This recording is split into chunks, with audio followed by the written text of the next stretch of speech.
사랑하는 성도 여러분, 좋은 아침입니다. 오늘은 잠언 14장 28절에서부터 30절 말씀으로 새벽 기도회를 시작합니다. 백성이 많은 것은 왕의 영광이요 백성이 적은 것은 주권자의 패망이니라. 노하기를 더디하는 자는 크게 명철하여도 마음이 조급한 자는 어리석음을 나타내느니라. 평온한 마음은 육신의 생명이나 시기는 뼈를 썩게 하느니라. 아멘. 오늘도 만왕의 왕이 되시고 만주의 주로 우리의 삶에 임하시며 참된 평안과 기쁨, 안식과 자유를 허락하여 주시는 주 하나님께 감사와 영광을 올려드립니다. 오늘 이 하루의 삶을 살아가는 동안 주의 진리와 사랑 안에 거하게 하여 주시고 주님의 마음을 품고 우리를 파송하시는 삶의 자리 곳곳으로 나아가 주의 이루시는 구원의 역사를 노래하며 또 주의 베푸신 참된 평안과 기쁨을 선포하며 살아가는 저희 모두가 되게 하여 주시옵소서. 이 시간 간절히 구하옵기는 영적으로 육적으로 연약함이나 질병 가운데 놓인 주의 백성들의 삶을 돌아보아 주시옵소서. 또 삶의 여러 가지 문제에 갇힌 자들을 기억하여 주시옵소서. 치유하여 주시고 자유케 하여 주시며 주 안에서 평강을 얻게 하여 주시옵소서. 또 삶의 여러 필요들을 위해서 간구하는 자들 위해 하나님의 선하신 뜻을 따라 응답하여 주시고 풍성케 하시는 축복을 누리게 하여 주시옵소서. 모든 것을 감사드리며 예수 그리스도의 이름으로 기도합니다. 아멘. 오늘 우리에게 주시는 하나님의 말씀은 마태복음 12장 1절에서부터 8절의 말씀입니다. 그때에 예수께서 안식일에 밀밭 사이로 가실새 제자들이 시장하여 이삭을 잘라 먹으니 바리새인들이 보고 예수께 말하되 보시오, 당신의 제자들이 안식일에 하지 못할 일을 하나이다. 예수께서 이르시되 다윗이 자기와 그 함께한 자들이 시장할 때에 한 일을 잃지 못하였느냐. 그가 하나님의 전에 들어가서 제사장 외에는 자기나 그 함께한 자들이 먹어서는 안 되는 진설병을 먹지 아니하였느냐. 또 안식일에 제사장들이 성전 안에서 안식을 범하여도 죄가 없음을 너희가 율법에서 읽지 못하였느냐. 내가 너희에게 이르노니 성전보다 더 큰 이가 여기 있느니라. 나는 자비를 원하고 제사를 원하지 아니하노라. 하신 뜻을 너희가 알았더라면 무죄한 자를 정죄하지 아니하였으리라. 인자는 안식일의 주인이라 하시니라. 아멘. 우리는 계속해서 마태복음서의 말씀을 묵상하고 있습니다. 오늘 본문이 되는 12장의 말씀은 안식일에 관한 논쟁의 말씀을 담고 있습니다. 예수께서 제자들과 안식일에 밀밭 사이를 지나가실 때 제자들이 시장하여 밀을 따서 먹는 것을 두고 그동안 예수에 대한 불편한 마음을 가지고 있었던 바리새인들이 이 일을 빌미로 안식일에 하지 못할 일을 행하였다고 항의하였습니다. 실제로 예수의 제자들이 한 일은 안식일에 밀밭을 지나다가 밀을 잘라 먹은 일입니다. 그런데 이것은 신명기 23장 25절의 말씀, 내 이웃의 곡식밭에 들어갈 때에는 네가 손으로 그 이삭을 따도 되느니라. 그러나 내 이웃의 곡식밭에 낯을 대지는 말지니라. 하나님께서는 가난하고 배고픈 자들, 이 나그네와 같은 자들을 위해서 배려하고 이웃사랑의 측면에서 허용하신 일이기 때문에 큰 문제가 되지 않는 일이라는 것입니다. 하지만 바리새인들은 그 하나님의 마음보다는 이 일을 안식일에 행했다는 것을 문제 삼아서 제자들, 아니 예수를 율법을 빌어서 고발한 것입니다. 당시 유대인들에게 있어서 안식일법은 매우 중요하였습니다. 창세기에서 하나님께서 천지를 창조하시고 제7일에 안식하셨음을 말씀하여 주셨고 출애굽기 20장에 이 10계명 중에서 이 안식일을 지키라는 말씀이 있었습니다. 또 신명기 5장 12절의 말씀, 또 안식일은 출애굽한 이스라엘 백성으로서 출애굽의 구속의 은혜를 기념하는 일이 되며 그것으로 하나님의 백성된 증거로 여겼습니다. 그런가 하면 출애굽기 31장 14절에 너희는 안식일을 지킬지니 이는 너희에게 거룩한 날이 됨이니라. 그날을 더럽히는 자는 모두 죽일지니 그날에 일하는 자는 모두 그 백성 중에서 그 생명이 끊어지리라고 하나님께서 경고하셨기 때문입니다.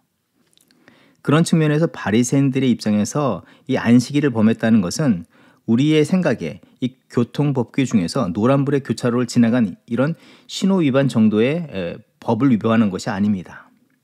또 과거에 한국 기독교에서도 주일, 이 안식일을 거룩히 지켜야 한다고 하면서 이사도 하면 안 되었고 또 어딜 가면 안 되었고 무엇을 사면 안 되었습니다. 주일에는 특별히 그런 일들을 해서는 안 되었던 시대도 있었습니다. 그런데 어쩔 수 없이 어기게 되면 누구 집사, 누구 권사, 누구 장로는 믿음이 없다고 말씀하는 것을 여러분도 들었을 것입니다. 바리새인들은 그것을 또한 훨씬 넘어서 이것은 하나님을 경외하는 신앙을 저버린 것과 같은 것으로 여겼다는 것입니다. 심각하게 본다면 일종의 신성모독과 같은 것으로까지 이해한 것입니다. 그렇다면 왜 바리새인들은 그러할 수밖에 없었겠습니까? 포로기 이후에 이스라엘 백성들은 이스라엘 국가가 패망한 것이 하나님의 말씀을 저버린 것이라고 이해를 했습니다. 그래서 이들은 처음부터 순전한 믿음으로 하나님의 뜻을 따라 말씀을 지키며 살았습니다. 하지만 점차 그 순수한 신앙, 하나님의 참된 뜻을 찾고 구하며 겸손으로 주의 뜻을 따라 살려던 그들의 노력과 열심들은 어느새 자기들의 자랑이나 형식적인 신앙으로 변질되었고 화석과 같이 굳어져 버리게 되었습니다.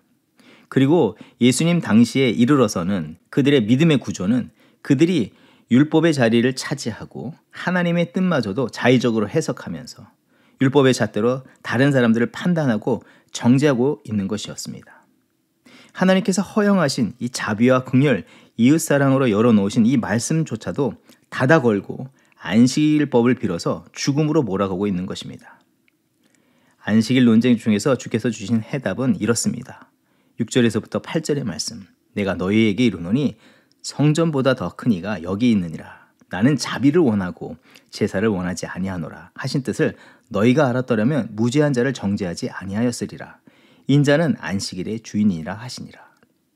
여러분, 다시 한번 우리가 바리새인들의 시각과 판단에서 안식일의 주인 되시고 성전보다 크신 주님이 주신 이 말씀을 그들은 어떻게 들었으며 이해하고 해석하고 생각하였는가 우리 한번 생각해 보길 원합니다.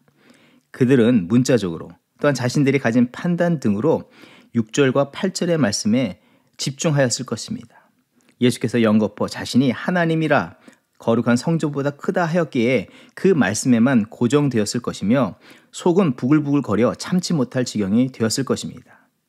하지만 주께서는 그들의 마음을 뒤집어 놓기 위해서 하신 말씀이 아닙니다. 그들이 정말로 들어야 할 참된 말씀을 주신 것입니다. 곧 6절과 8절 사이에 하신 말씀이 핵심입니다. 7절의 말씀을 귀담아 들으라는 것입니다. 성전과 안식일의 주인 되신 하나님의 마음을 깨달아 알아야 한다는 것을 말씀하신 것입니다. 7절의 말씀, 나는 자비를 원하고 제사를 원하지 않는다. 하나님의 참된 뜻이 아닌 것으로 사람이 사람을 정죄하고 비판해서는 안 된다. 이 말씀을 주셨습니다. 그들의 이해와 인식을 새롭게 하기 위해서 예수께서는 그들 모두가 인정하는 다윗 왕이 지난날 제사장들만 먹을 수 있었던 떡을 받은 일과 또 제사장들은 안식일임에도 그 직무를 다하기 위해서 안식일법을 지키지 못하지만 죄가 되지 않음을 말씀하여 주셨습니다. 무엇보다도 이 본문에서 계속해서 강조하는 말씀은 무엇보다도 그 성전보다 크시고 안식일의 주인 대신 하나님이 보내주신 구원자, 이 메시아이신 예수 그리스도를 온전히 믿는 이 순전한 믿음이 있어야 함을 말씀하고 있는 것이고, 또 너희 앞에 임하신 예수 그리스도를 겸손과 온전한 눈으로 바라보고 맞이하며 그로 인해서 하나님의 참된 위로와 평강과 안식을 누리라는 말씀을 하고 계시는 것입니다. 그리고 성전과 안식일의 원래의 기능과 뜻한 바를 기억하라. 그 뜻대로 살아가라는 것입니다. 본래적인 하나님의 뜻과 목적과 계획을 놓치지 말라 매우 강조하여 가르쳐 주시는 말씀이 되는 것입니다. 사랑하는 성도 여러분, 거룩한 안식일과 성전의 기능은 무엇입니까?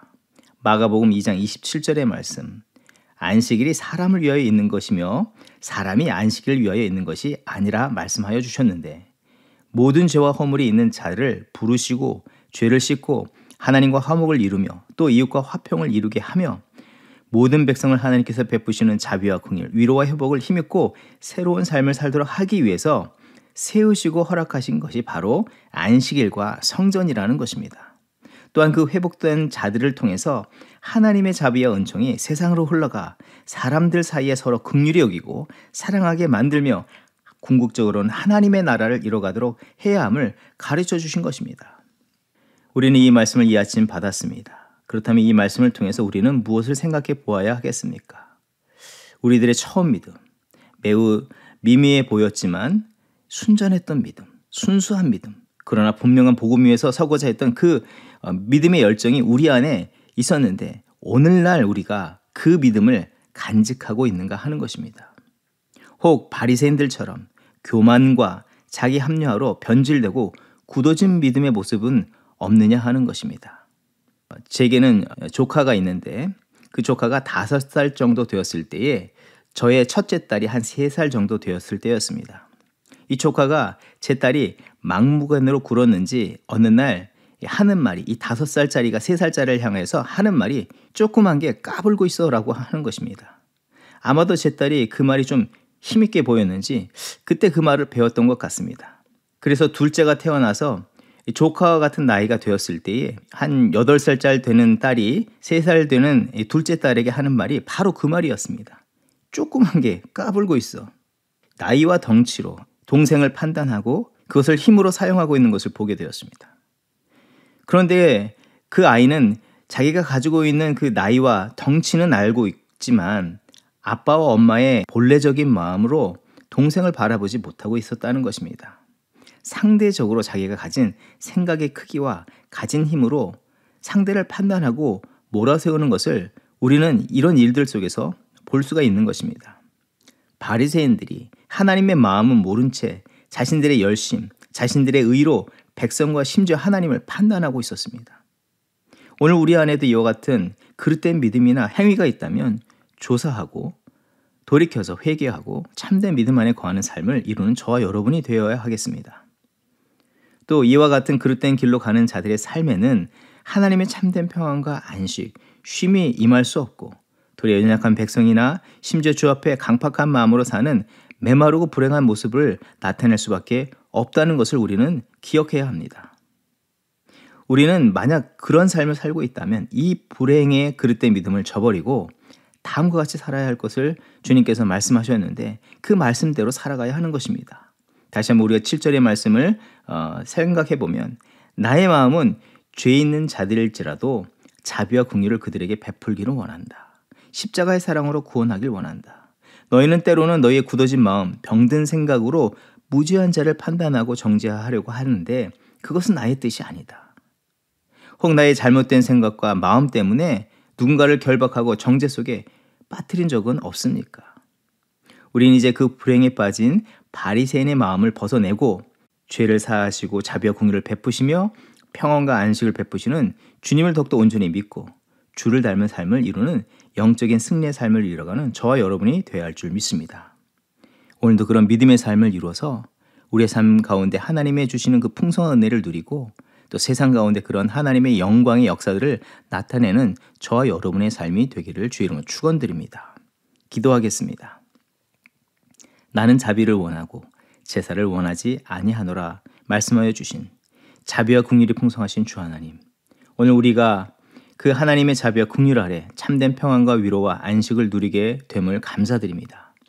주께서 우리에게 허락하신 말씀을 통해 바리새인과 같이 형식적이고 화석과 같이 굳어진 믿음을 가지고 있다면 회개하게 하시고 성전보다 크시고 안식일의 주인 되신 주와 함께 거하는 삶을 살게 하여 주시옵소서. 이 비판과 정죄가 난무한 시대 속에 주의 거룩한 성도와 교회를 통해서 주의 이루시기를 원하시는 하나님의 자비와 긍휼 위로의 역사들을 우리의 삶을 통해서 계속해서 이루어 가게 하여 주시고 이 땅 가운데 참된 하나님의 나라가 세워지게 하여 주시옵소서. 주 하나님 간절히 구하옵기는 우리의 가정에서부터 교회에서 먼저 이 자비와 긍휼이 풍성함을 경험하게 하여 주시옵소서. 주께서 베푸시는 참된 안식이 임하게 하여 주시옵소서. 감사드리며 예수 그리스도의 이름으로 기도합니다. 아멘. 이 시간 중보기도의 제목을 나누며 기도의 자리로 나갑니다. 먼저는 포스트 코로나 시대에 급변하는 세상에서 교회사에게 이 새판짝에 임하는 당회와 목회팀 그리고 모든 성도와 모든 세대가 열린 마음으로 이 변화를 위해서 믿음과 결단, 상호 배려의 사랑으로 하나님의 비전을 향해서 전진해 나가게 하여 주시옵소서. 특별히 소그룹 사역 위에 은혜를 부어주시길 기도합니다. 말씀과 기도, 그리스도 안에서의 참된 사랑으로 교제를 이룰 각 연령층에 적합한 소그룹들이 세워지게 하여 주시고 또 이 사역에 자원하는 마음으로 헌신할 일꾼들을 세워주시옵소서. 소그룹에 성령의 불이 임하게 하옵소서. 계속해서 기도할 때에 2세 자녀들을 위해서 기도합니다. 2세 자녀들이 이 영적으로 어두운 세대 속에서 죄와 악에 물들지 않게 하시고 거룩한 하나님의 자녀여 예수 그리스도의 제자로 복음에 빗댄 일꾼으로 자라가게 하여 주시고 쓰임받게 하여 주시옵소서. 방학을 맞은 자녀들 위해 믿음이 성장하는 은혜를 부어 주시옵소서. 다음 주 월요일부터 있을 어린이 여름 성경학교, 또 7월 중순에 있을 중고등부 수련회를 위해서 기도할 때 참석하는 모든 학생들과 준비하는 선생님들에게 성령 충만으로 은혜를 부어 주시옵소서. 또 영유아부를 담당하실 사역자를 찾고 있는데 하나님 합당한 믿음의 종을 세워주시고 주일학교 중고등부에 필요한 교사들도 하나님 함께 일으켜 세워주시옵소서. 합심으로 기도하겠습니다.